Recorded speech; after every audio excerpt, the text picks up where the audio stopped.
My source tonight is a member of the House Judiciary Committee, Democratic Congressman Dan Goldman of New York. Would you have accepted this offer if the president made it to you? It's a lot of money in this funding.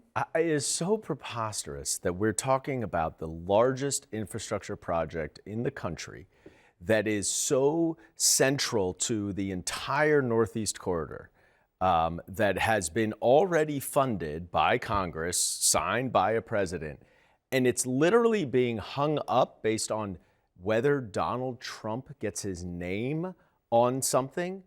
I mean, it's preposterous that this is even on the table. And thankfully, a judge has intervened now tonight, and it is just yet another example, and we're seeing this across the board, whether it's offshore wind, where he's shutting down projects that are almost completed with billions of dollars and with 2.5 million homes that can be funded. Energy prices would go down because of offshore wind, but he doesn't like windmills off the coast of his golf course in Scotland, and so he shuts that down. It is so arbitrary, and it is so devastating to the American people and to our country's policy that this is how he governs. But also, I thought because Mike Lawler is someone who is a Republican, he wants this funding restored as well. He's got issues with this, and he'd been talking to the White House about it. I thought the whole argument was that it was stopped because they wanted to investigate fraud and make sure New York was using its federal funds appropriately, not because the president wanted something named after him. You believe what they say? I mean, that was the argument they put forward. There's no argument. It was obviously punishment against Chuck Schumer. It was trying to use leverage against the minority leader in the Senate to turn the screws on him so he would agree to other stuff. There's no rationale for why else you would stop what was already a funded project that is, and let's be clear, this is not just for New York. This is for the entire Northeast corridor that is so essential for our economy, transportation. And look, Mike Lawler can talk about how he's against it all he wants, but he's a Republican. Get it done, Mike. So you wouldn't board a train at Trump Station if that's what they changed the name to?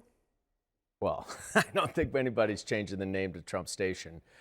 We've seen what happens when he tries to change the name of the Kennedy Center. The whole thing goes to junk, and he did succeed in that. Not yet. No, that's his name, and it's unclear whether that will. It's not recognized, but it is on there. Can I ask you? You are on the Judiciary Committee. We've heard now that lawmakers are going to be able to go and see what is redacted from the Epstein files, what we, the public, cannot see. Do you plan on going to look at that? Absolutely, as soon as I possibly can, because what is redacted is clearly not within the confines of the law.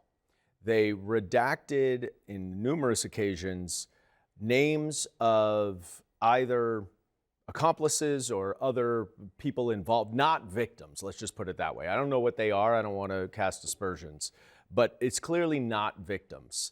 And so the unredacted versions will have the names of those people, and that's what the American people and the survivors especially deserve to know about. Will you be able to share that information, what you see in there? Will you be able to share that publicly, or is that clear yet?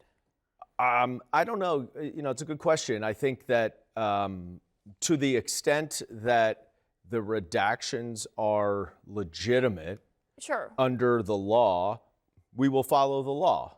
But if they are redacting things that are outside the confines of the law, I don't see why there would be any restrictions on us.